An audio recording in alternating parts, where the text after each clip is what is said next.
할렐루야. 자, 이 시간 우리 주님께 나오신 저와 여러분들을 환영하며 축복합니다. 오늘 이 시간 귀한 말씀의 은혜를 통해서 또 새 힘 얻으시고 이 말씀을 통해서 늘 세상을 이기며 늘 승리하며 살아가시는 저와 여러분들이 되시기를 간절히 바랍니다. 베스트셀러라는 것이 있죠. 베스트셀러 많은 책들이 있는데 그 중에 이제 마지막 강의라고 하는 책을 쓴 랜디 포시라고 하는 그런 사람이 있습니다. 자, 그는요 미국의 그 카네기 멜론 대학의 그 명망 있던 그런 교수였습니다. 자, 이렇게 잘 나가던 그에게 자 어느 날 이제 뜻밖의 소식이 전해지게 되어져요. 뭐냐면 자신이요 그동안 정말로 건강에 자신이 있던 자신이었는데 췌장암에 걸렸다라는 그런 뜻밖의 소식을 이제 듣게 되어져요. 당시 그의 나이가 47세였습니다. 47세면 대학 교수로서 한창 이제 일할 나이고요. 그리고 앞으로 마음껏 자신의 뜻을 막 펼쳐가면서 살 날도 많은 정말로 그런 인생인 줄 알았는데 앞으로 6개월밖에 살지 못한다 하는 그러므로 청천벽력 같은 그런 소식을 그는 듣게 되어집니다. 만약 저와 여러분들에게 이러한 의사의 선고가 선포되어진다면 자 어떨 것 같아요? 그때 절망하지 않을 사람은 아마 거의 없을 겁니다. 그게 보통 사람들의 특징입니다. 그런데 그의 모습은 좀 달랐어요. 그는 갑자기 닥친 이 자신의 처지 때문에 낙심하지 않았고요. 오히려 의연하고 긍정적으로 대처해 나갔던 그의 모습을 보게 되어집니다. 자, 자기에게 췌장암이 생겼다는 사실을 알게 되었을 때 그는 자신의 그 담당 의사에게 물었습니다. 제가 앞으로 얼마나 살 수 있습니까? 라고 물었어요. 자, 근데 이 의사 선생님도 조금 대단해요. 왜냐하면 보통 의사 선생님 같은 경우에는 그 이야기를 들을 사람의 충격을 생각을 해서 선생님은 앞으로 6개월밖에 살지 못하십니다. 이제 그동안 저 맛있는 거 못 드셨으면 그것도 많이 좀 드시고 그동안 못 해보신 것을 좀 해보시고 여행도 좀 다니시고 이제 준비를 좀 잘 준비했으면 좋겠습니다. 하면서 웃음기가 전혀 없는 그런 진지한 모습을 가지고 아주 조심스럽게 이야기를 하게 될 것입니다. 자, 근데 이 의사 선생님은 좀 특이했어요. 이 의사는요, 이분에게 웃으면서 얘기를 합니다. 얼굴에 미소가 있는 얼굴로 선생님, 앞으로 6개월 동안은 건강하게 살 수 있습니다. 라고 그렇게 이야기를 했대요.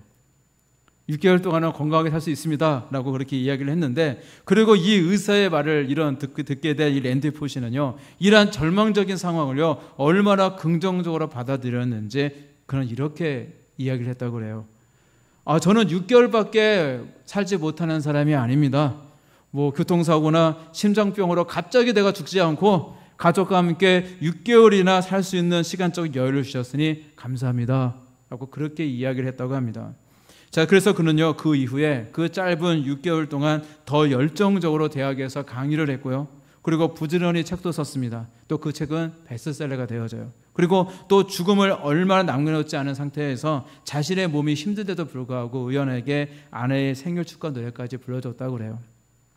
특히 그는 그 자녀들에게 어떻게 하면 이 자녀들에게 좋은 아빠로 기억될까 그런 생각이 있어서 정말 비록 짧은 6개월의 시간이었지만 정말로 아이들에게도 최선을 다했고 정말로 아주 훌륭한 그런 인생을 이제 살고 그 인생을 마쳤다고 합니다. 자, 그는 비록 2008년도 47세의 나이에 죽었지만 당시 그를 알았던 사람들에게 참 많은 감동과 그런 영향을 끼쳤던 그런 인물입니다. 똑같은 절망적인 상황이라고 하더라도 그 절망을 내가 어떻게 바라보느냐에 따라서 이렇게 그 사람의 삶의 질이 완전히 바꿔질 수가 있다는 것입니다. 이처럼 우리는요 어떤 상황에 닥치든지 내 안에 부정적인 생각으로 채우거나 부정적인 그런 생각에 지배받지 말아야 합니다. 이건 사단들이 좋아하는 거예요. 그래야 우리의 삶을 좀 더 가치 있고 의미 있고 행복하게 우리는 살아갈 수가 있는 것입니다. 자, 그리고 이 6개월의 시한부 인생을 선고받았던 이 랜디 포시 교수는요 이런 이야기를 하게 되어집니다. 자, 이 가게는 몇 시에 문을 닫습니까? 라는 그런 질문을 받았을 때 이제 보통 사람들은 이렇게 얘기하죠. 만약 저녁 8시에 문을 닫는다 그러면 예 8시에 문을 닫습니다 라고 이야기를 하는데 그렇게 얘기하지 말라는 겁니다. 뭐라고 이야기하냐면 이 가게는 8시까지 문을 엽니다. 그러니까 8시에 문을 닫습니다. 이게 아니라 8시까지 문을 엽니다. 같은 말인데 어감이 다르거든요. 여러분은 만약에 저도 안경을 쓰고 있지만 누군가가 안경 왜 쓰세요? 라고 물어본다면 눈이 잘 안 보여가지고 침침해서요. 그거는 부정적인 말이에요. 그런 경우에는 긍정적인 사람은 이렇게 답합니다. 안경은요 잘 보려고 써요. 느낌이 다른 거예요. 눈이 침침해서 안 보여서 안경을 씁니다 라는 이야기와 내가 좀 더 세상을 잘 보기 위해서 안경을 씁니다 라고 얘기한 것은 같은 이야기지만 다른 이야기거든요. 누군가가 만약 저와 여러분들에게 왜 이렇게 열심히 기도하십니까? 라고 물은다면 여러분들은 뭐라고 대답하시겠습니까? 힘들어서 죽을 것 같아서요. 이 문제 때문에 너무 힘들어서요. 그래서 기도해요. 이게 아니라는 거예요. 하나님께서 저희의 기도를 듣고 계시니까요. 기도하면 하나님께서 응답해 주시니까요. 이런 대답이 나와야 되지 않겠습니까? 이처럼 우리의 작은 이런 생각의 전환이 참 많은 것을 바꾸게 된다라는 것입니다. 자, 신약에 의하면은 우리의 삶은요, 우리를 지배하고 있는 생각을 따라간다라고 이야기를 합니다. 뭐 기쁨이라든지 뭐 평안이라든지 뭐 승리, 풍요로움, 뭐 복 같은 거, 뭔가 좋은 생각들이 나의 그런 삶을 지배하고 있으면요, 그런 긍정적인 요소들과 우리의 삶은요 아주 자석처럼 서로 끌어당긴다고 그래요. 나의 어떤 생각과 나의 삶이 자석처럼 이렇게 끌어당기는 성질을 가지고 있다고 그럽니다. 한마디로 우리의 삶은요, 지금 내가 어떤 생각을 하고 있고 내가 지금 그 생각에 따라서 어떤 말을 하고 있느냐에 따라서 우리의 삶이 달라지게 된다라는 그런 이야기입니다. 그래서 긍정적인 생각과 말을 많이 하는 사람일수록 그 고통에서 더 빨리 치료되어지고 그 고통에서 빨리 벗어나는 효과가 나타난다고 그래요. 어떤 질병에 걸린 사람도요, 부정적인 하면서 이 질병을 해서 내가 고통스럽고 힘들고 체념하고 낙심하고 있는 것이 아니라 이 질병을 내가 이길 수 있어, 할 수 있어 하면서 뭔가 그렇게 긍정적인 생각을 하는 사람이요, 더욱더 빨리 그 질병에서도 벗어날 수 있다라고 그런 이야기를 해요. 이것이 그 심리학에서 이야기하는 긍정성의 효과라고 이야기를 합니다. 자, 그런데요, 이것은요 세상적인 이야기에서만 국한 것이 아닙니다. 바로 이것은 성경적인 원리와도 같다라는 사실입니다. 자, 여러분들은 하루 종일 어떤 말을 하고 살아가셨습니까? 중요한 것은요, 성경의 가르침은 무엇이냐? 우리의 입술에는 권세가 있습니다. 믿으시기를 바랍니다. 우리의 입술에 권세가 있어요. 그래서 우리는요, 말 한마디를 우리는 신중하게 해야 됩니다. 왜냐하면 우리 하나님께서 늘 우리와 함께 하시거든요. 그래서 평소에 우리가 무슨 말을 하고 있는지 우리 하나님은요 사실 다 듣고 계세요. 다 알고 계십니다. 자, 평소에 내가 하는 말과 내가 하나님께 기도할 때 드리는 그 기도의 내용이 다르다면 하나님의 응답이 멀어질 수밖에 없는 거예요. 기도할 때 하나님께서 이 문제를 하나님께서 해결할 줄로 믿습니다 라고 간절히 기도했는데 집에 와서는 정작 안 될 것 같아. 과연 될까? 뭐 이러면서 만일 체념하고 부정적인 이야기를 넣어놓고 있다면 그 사람은 믿음이 없는 거예요. 그러면 그 기도의 힘이 약해질 수밖에 없는 것입니다. 제가 이제 저희 집 아이들이 어렸을 때 초등학생 시절이었던 것 같은데, 아이들이 제가 잔소리를 좀 많이 했어요. 제가 좀 잔소리를 좀 많이 하는 스타일이었거든요. 지금은 제가 한마디도 안 해요. 애들한테 잔소리를 안 하는데, 제가 어렸을 때는 애들이 하는 것들이 다 마음에 안 드니까 이렇게 해야 된다, 이렇게 해야 된다, 너희들이 나중에 주의 중에 될 애라면은 이렇게 해야 된다, 이런 성품을 갖춰야 된다, 이런 얘기를 좀 많이 했던 것 같아요. 왜냐하면 제가 그 시기를 겪어왔는데, 제가 초등학교 3학년 때부터 제가 목사가 되려고 했거든요.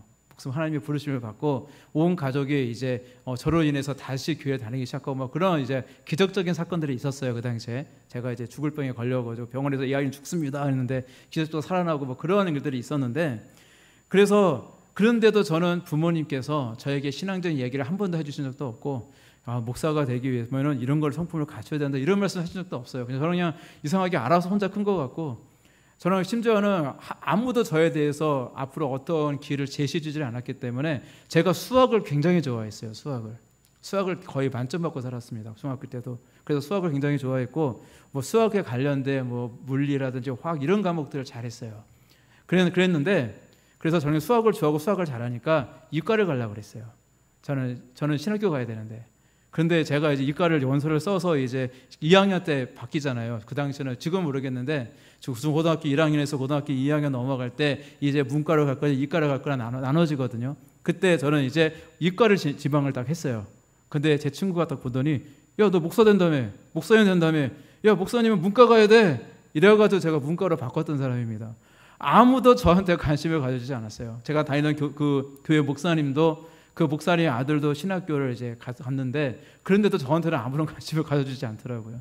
그래서 제가 그런 기억이 있어서 아이들한테 야, 니들은 이런 걸 갖춰야 돼, 저런 걸 갖춰야 돼, 이제 그런 얘기를 참 많이 했던 것 같아요. 자, 그런데 어느 날 보니까 아이들이 하는 이야기가 제 귀에 굉장히 거슬리는 거예요. 그러니까 아이들이 뭔가 부정적인 그런 이야기를 했던 것 같아요. 그러면 제가 뭐 야단친 건 아니지만 그때 아이들에게 야, 말은 항상 긍정적으로 해야 돼. 네 말대로 되는 거야 하면서 그렇게 아이들에게 자주 이야기를 했던 기억이 사실 있습니다. 자, 우리가 성경을 보면요, 말의 중요성에 대해서 말씀하고 있는 곳이 사실 굉장히 많이 있어요. 대표적인 예로 이스라엘 백성들의 경우를 보게 되어지면 그들은요, 부정적인 이 말 때문에 하나님의 응답이 40년이나 늦추어졌거든요. 그들이 가나안 땅에 이제 12명의 정탐꾼을 보냈을 때에 그들 중에 이제 여호수아 갈렙을 제외한 10명의 정탐꾼들이요, 아주 부정적인 그런 보고를 합니다. 우리는 저들에 비해서 저들은 큰 거인들이고 우리는 이렇게 조그맣고 우리는 메뚜기 같아요, 이러면서 그들이요 굉장히 부정적인 이야기를 했어요. 자, 그러니까 이스라엘 백성들이요 하나같이요 입술에 불만과 불평이 가득하고 원망하기 바빴어요. 자, 그래도 여호수아 갈렙은요 긍정적인 보고를 했거든요. 하나님, 우리가 할 수 있습니다. 저들은 우리의 밥입니다. 하나님께서 함께 하시기 때문에 능히 저희들을 이길 수 있습니다. 가서 쳐들어 갑시다. 싸웁시다. 이깁시다. 라고 여호수아 갈렙이 그들에게 막 독려를 했는데, 그러자 그들은요 이 여호수아 갈렙을 돌려쳐 죽이려고 했어요. 민수기 14장 말씀에 이것이 기록이 되어 있는데 그 중에 1절에서 5절 말씀만 제가 한번 읽어드릴게요. 온 회중이 소리를 높여 부르짖으며 백성이 밤새도록 통곡하였더라. 이스라엘 자손이 다 모세와 아론을 원망하며 온 회중이 그들에게 이르되 우리가 애굽 땅에서 죽었거나 이 광야에서 죽었으면 좋았을 것을 어찌하여 여호와가 우리를 그 땅으로 인도하여 칼에 쓰러지게 하려 하는가? 우리 처가 사로잡히리니 애굽으로 돌아가는 것이 낫지 아니하랴. 이에 서로 말하되 우리가 한 지휘관을 세우고 애굽으로 돌아가자 하며 모세와 아론이 이스라엘 자손의 온 회중 앞에서 엎드린지라. 그들의 기사가 얼마나 대단했는지 모세와 아론이요 그 앞에서 엎드리고 있고 옆에서 할 수 있다, 저들은 우리의 밥이다 얘기하는 그 여호수아 갈렙은 돌려쳐 죽이려고 했고, 그것이 당시 이스라엘 백성들의 모습이었어요. 그들은요 밤새 동안 통곡했습니다. 그동안 그들에게 함께 하셨던 하나님에 대한 생각이 온데간데 다 없어지고 말았어요.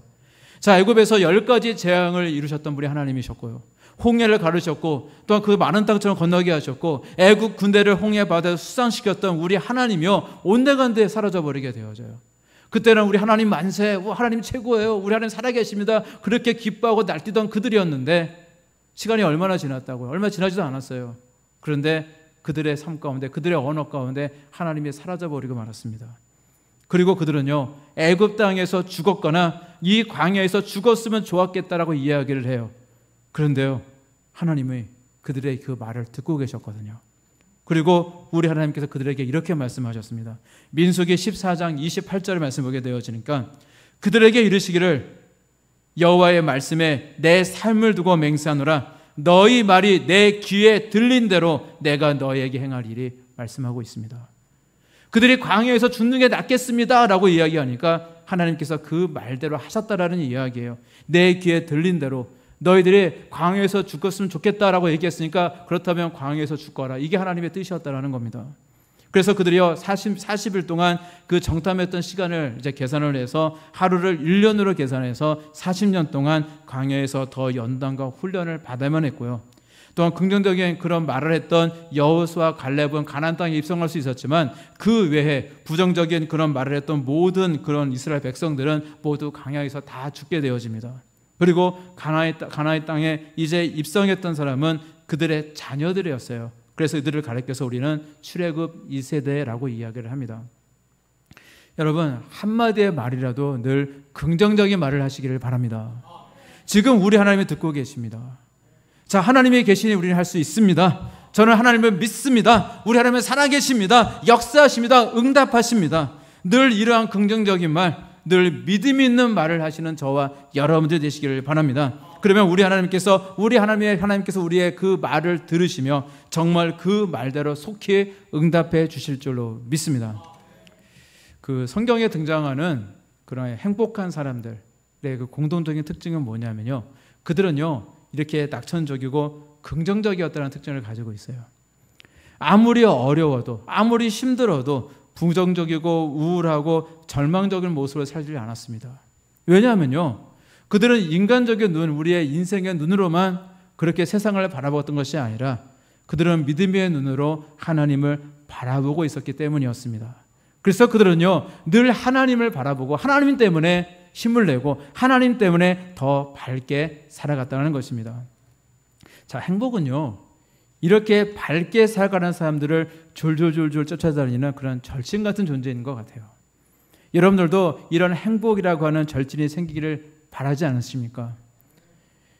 자, 그들 정말 낙천적이고 긍정적인 인생을 살아갔던, 정말 우리의 인생의 행복함을 정말 그를 추구하며 살아갔던 정말 그들은요 늘 우리 하나님을 향한 그 믿음 때문에 늘 긍정적인 사고와 긍정적인 말을 했고요. 자, 우리 하나님도 그들의 믿음대로 역사하셨던 것입니다. 그러니까 행복과 응답은요 마치 친한 친구처럼 그들의 삶을 항상 따라다녔다는 거예요. 자, 대표적인 예로 오늘 본문에 등장하는 우리 요셉을 우리가 이야기할 수가 있습니다. 그는 성경에 등장하는 인물 중에 가장 긍정적인 사람들 가운데 한 명이었습니다. 자, 그러나 사실 그의 인생은 어린 시절부터 이상하게 꼬여갔던, 뒤틀리며 꼬여갔던 인생을 살아갔어요. 어린 시절에 요셉의 인생은요 항상 악천후만 계속되었습니다. 평온한 날이 별로 없었어요. 자, 그를 시기하고 질투했던 이 형들에 의해서 노예에 팔려가게 되어지고요. 또 노예 생활 가운데서도 더 열심히 살아갔을 뿐인데 억울하게 이제 보드발의 아내에 의해서 억울하게 감옥살이를 해야 했고요. 또한 이제 그곳에도 뭔가 자기가 열심히 꿈도 해석해주고 은혜도 베풀었잖아요. 근데 그가 나가가지고는 그냥 자기를 그냥 잊어버리고 까맣게 잊어버리고 굉장히 마음에 배신감을 느꼈을 것 같아요. 그런 배신도 당했고요. 등등 설상가정으로 계속 어려운 일들이 계속 반복되었습니다.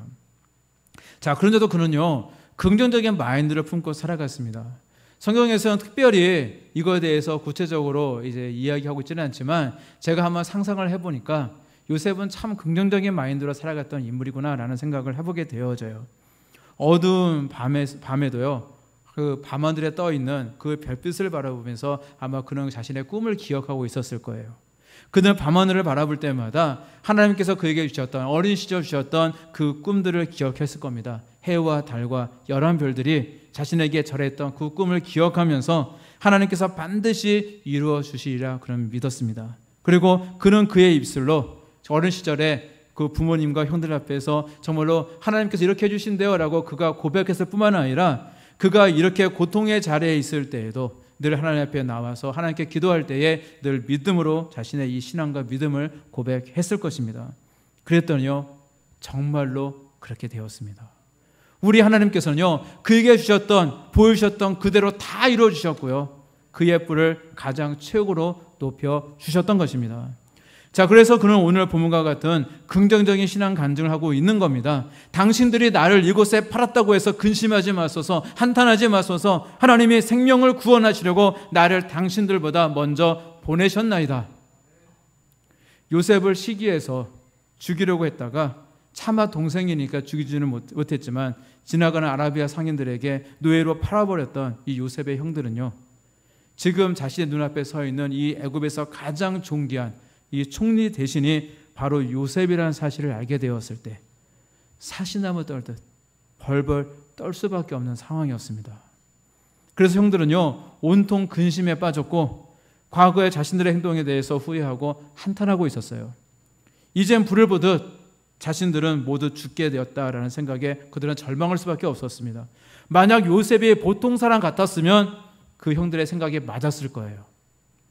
필히 복수를 했을 겁니다. 그런데 요셉은 달랐습니다. 왜냐하면 그는 하나님의 섭리를 깨달은 사람이었기 때문이었습니다.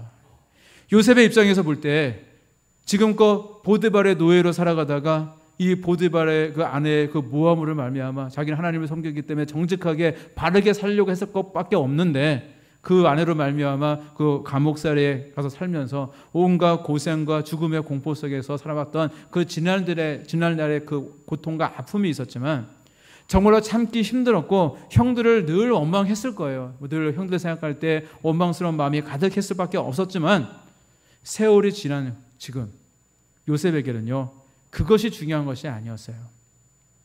요셉에게 중요한 것은 바로 아버지 하나님의 뜻이었다라는 사실입니다. 하나님의 계획이었다는 것입니다. 그는 그 당시의 고난 중에는 절대 이해할 수 없었지만, 이제 고난이 지나가고 하나님의 응답을 받았던 그때 그는 하나님의 섭리를 깨달을 수가 있었던 것입니다. 그가 왜 애굽의 노예로 팔려올 수밖에 없었는지, 왜 그동안 억울하게 누명을 쓰고 감옥에 들어가야만 했는지, 그때 당시에는 도저히 이해할 수 없었지만 그래도 그는 하나님을 바라보고 믿음으로 살아갔던 그의 모습이었다라는 것입니다. 그리고 드디어 하나님께서 응답을 하셨어요. 이렇게 하나님의 응답을 임하셨을 때 요셉은 그동안 자신에게 있었던 그 모든 고난과 어려움 가운데 역사하셨던 우리 하나님의 섭리를 깨달을 수가 있었습니다.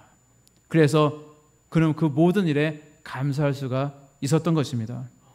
자, 우리 하나님은요, 요셉을 통해서 어떤 일을 이루시고자 했냐면은, 이제 앞으로 이제 7년의 풍년이 있고 그 이후에 이제 7년의 흉년이 있게 되어지는데, 그대로 놔두게 되어지면 흉년 동안 이제 허랑방탕하게 많은 사람들이 즐거워했겠지만 7년의 그 흉년 가운데 모든 사람들이 다 죽을 수밖에 없는 그런 상황이에요.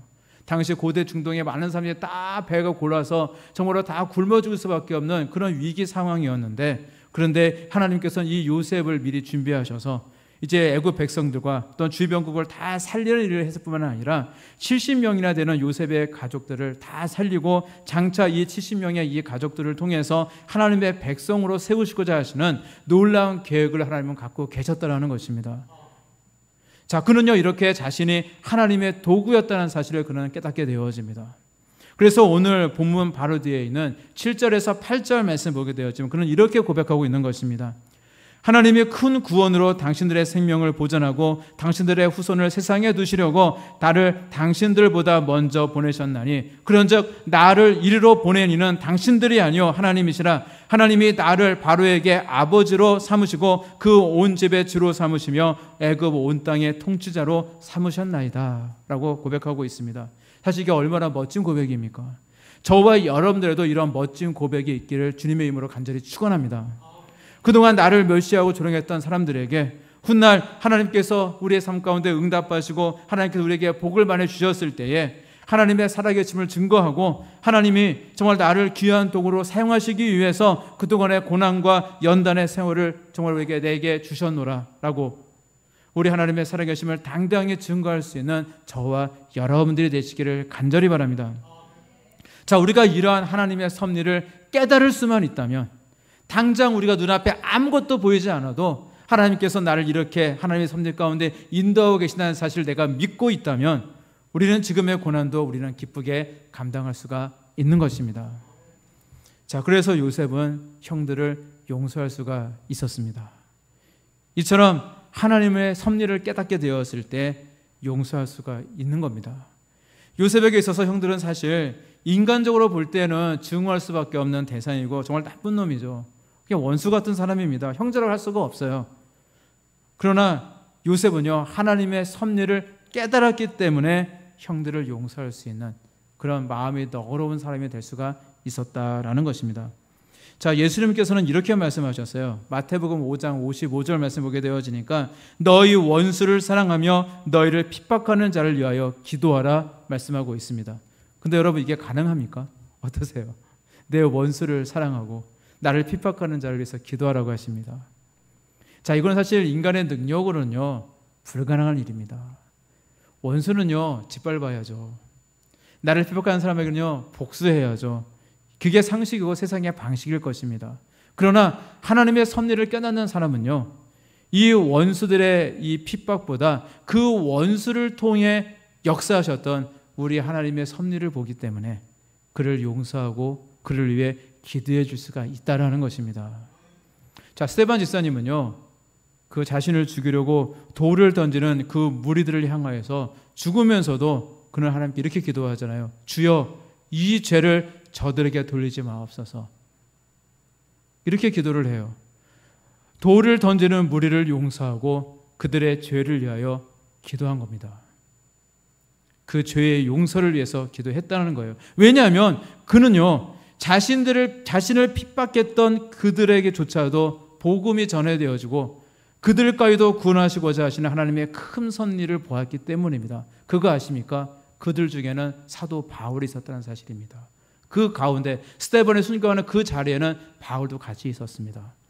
바로 그 섭리를 이 스데반 집사님을 알고 있었다는 거예요. 그래서 이 죄를 저들에게 돌리지 마옵소서 간절히 하나님께 기도할 수 있었던 겁니다. 사람이요, 하나님의 섭리를 깨닫고 있다는 것은 그만큼 그 신앙이 성숙했다는 것을 뜻하는 것입니다. 아이가 자라서 사춘기가 되어지면 다들 놀래잖아요. 부모님이 놀랍니다. 저도 저희들 아이들 때문에 놀랐어요. 굉장히 아이들이 초등학교 6학년 때까지는 공부도 굉장히 잘하고 저기 학교 대학에서 하는 그 영재원에 들어갈 정도로 실력도 좋고 아이들이 둘 다 그랬거든요. 막 똑소리 나고 막 그랬던 애들인데 중학교가 되니까 와, 그거 장난 아니더라고요. 진풍노도의 시절, 그거 무서움을 내가 경험을 했어요. 지금은 아이들이 둘 다 사람이 됐어요. 근데 그 당시에 특히 큰 아이는 중학교, 고등학교 시절을 아마 이거 아시는 분도 계실 거예요. 그 아이가 어떤 아이였는지. 지금과 완전 딴판에 정말로 부모의 말씀을 듣지 않는 질풍노도에 공부도 하지도 않고 오죽하면 제가 너 공부 안 할 거니까 아버지랑 운동이나 하자면서 제가 새벽에 수영을 데리고 다닐 정도로 그렇게 좀 질풍노도의 시기를 겪었던 아이들인데 이렇게 사춘기가 되면 부모님들은 깜짝 놀라요. 우리 아이가 왜 저렇게 됐지? 저런 아이가 아닌데 착한 아이로 돌아와다오. 이게 부모님의 생각이지만 절대 그렇지 않습니다. 아이는 성장하고 있는 겁니다. 자, 그래서 그 아이는 그 당시에는요 이런 생각을 해요. 엄마는 왜 그렇게 잔소리가 심한지, 아빠는 왜 이렇게 나한테 꾸지르고 이렇게 매도들고 그러시는지 불만불평이 많습니다. 그런데 시간이 흘러서 철이 들게 되면요 비로소 깨닫게 되잖아요. 큰아들이 이런 얘기를 해요. 제가 고등학교 시절에 내가 돌아간다면 제가 그냥 뒤에서 한 대 때릴 거예요. 자기를 한 대 줘 박을 거래요. 내가 왜 그렇게 살았는지 모르겠어요 라고 그런 얘기를 가끔씩 하는데 아이들이 철이 들고 깨닫게 되어지거든요. 그렇게 깨닫게 되어지면 우리 엄마 아빠가 그동안 나를 사랑하셨기 때문에 하신 잔소리였고 체벌이었다는 사실을 알게 되어집니다. 자, 하나님의 섭리 가운데는 바로 이러한 하나님의 깊은 뜻이 있다는 사실을 여러분들 늘 믿으시기를 바랍니다. 하나님의 섭리 가운데는 아주 분명한 사실이 있어요. 그것은 우리 하나님은 저와 여러분들 너무너무 사랑하신다는 사실입니다. 너무 사랑하시기 때문에 때로는 성장하라고 내게 고난도 주세요. 이거 이겨내서 더 성장하라, 너의 믿음이 더 성장하라 하면서 고난도 주시고 환난도 주십니다. 그런데 미리 피할 길도 다 예비해 주십니다. 그리고 마침내 승리하는 삶이 되게 하시는 우리 하나님의 큰 섭리가 있다는 사실을 여러분 믿으시기를 바랍니다. 그 스코틀랜드의 독립운동가인 그 로버트 브루스라는 그런 사람이요, 그 독립운동을 하다가 그 자신을 쫓아오는 사람들을 피해서 이제 도피 생활을 했던 그런 일입니다. 이 브루스는 이제 쫓겨서 이제 달려가고 있었어요. 뒤에서는 그를 추적하는 사람들이 이 사람을 잡아 죽이려고 이제 막 추격하고 오는 상황이었습니다. 그래서 급한 나머지 산속 깊은 곳으로 가다 보니까 이제 조금만 지나면 이 사람들이 다시를 따라올 그런 상황이고, 그래서 급한 마음에 이제 동굴 속으로 들어갔어요. 근데 사실 동굴 속은 수색 1번이잖아요. 당연히 그 숨었을 거 생각하고 사람들이 들어오는 그런 장소인데 그게 중요한 게 아니에요. 지금 당장 숨을 곳이 없다 보니까 이제 동굴 속으로 들어가서 숨었는데 이제 간신히 굉장히 좁은 동굴이었습니다. 동굴도 뭐 깊은 동굴도 아니고 조그만 이제 사람이 이제 간신히 들어갈 만한 그런 작은 공간인데, 근데 그곳에서 들어가서 숨을 쉬면서 내 숨소리가 혹시 저에게 들릴까 그런 염려하는 마음으로 눈만 이렇게 초롱초롱하게 바라보면서 그렇게 이제 앞을 바라보고 있는 상황이었는데, 이제 그가 곧 발각되는 것은 시간 문제였어요. 누가 봐도 곧 발각되는 그런 상황입니다. 숨어도 그런 데 숨으면 안 되는데 눈에 보기 뻔한 곳에 숨었어요. 자, 그러나 다른 곳으로 피할 길이 없었기 때문에 할 수 없이 그냥 마음속으로 하나님께 기도하면서 하나님 제발 저 사람들이 날 못 보고 그냥 도망가게 딴 데로 가게 해주세요라는 그런 마음만 가지고 그렇게 숨을 죽이고 숨어 있을 수밖에 없었어요.